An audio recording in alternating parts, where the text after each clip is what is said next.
Hello, world adventurers.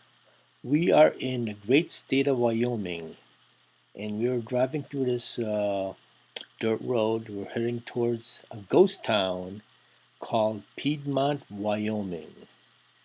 And Piedmont is a town south of Evanston, off of exit 24 from I-80, and it sits in at the end of a dirt road.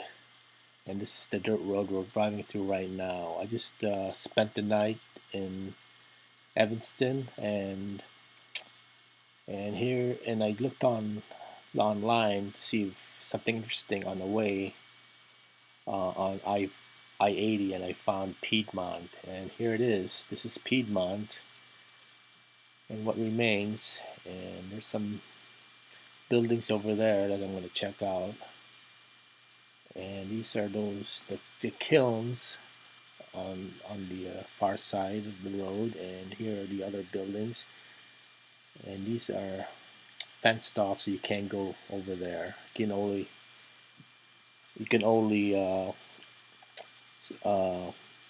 examine these buildings. They only allow you to examine these buildings, and which are pretty well intact. There's only a few left. Let me tell you more of the town. Piedmont, originally called Bern, was settled in 1867 as a resource town for the Union Pacific Railroad. Charcoal kilns were built here, and Charles Guild established one of Wyoming's first ranches.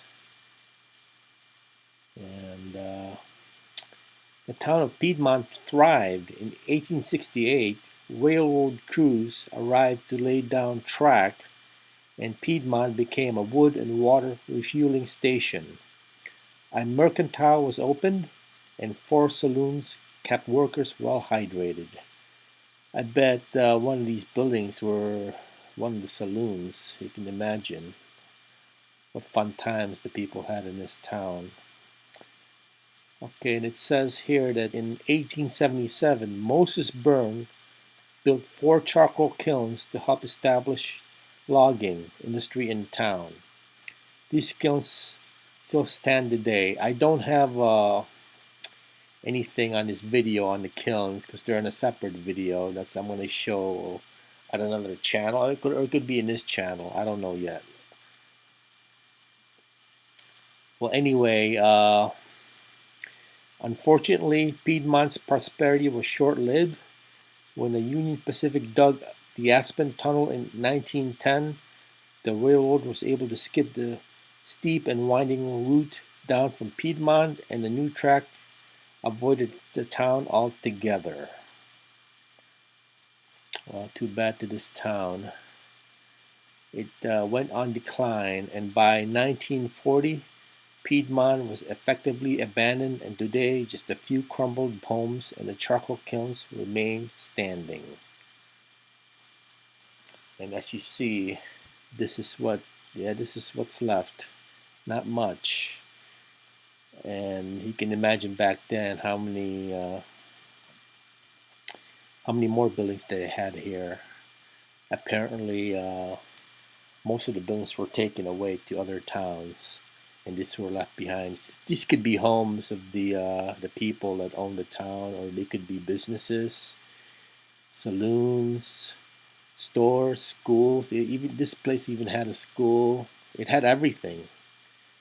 Now it's gone, and it's kind of eerie going to these kind of abandoned ghost towns because they once had life. Now it's dead.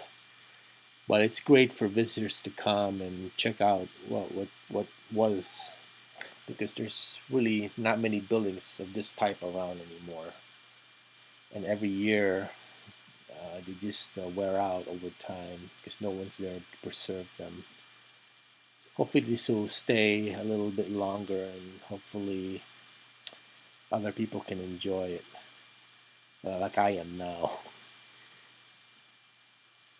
Yeah, this is in the shed, and I'm talking over this video because it was windy that day, and sometimes you can hear myself talk. So I'm heading east. I'm going back home. So I'm taking I-80, and I'm gonna hit Wyoming and then going to Nebraska. I just came off of Utah. I went through that state and then went to Wyoming. I'm in the western part of Wyoming, which is beautiful. And this is my first time in Wyoming, by the way.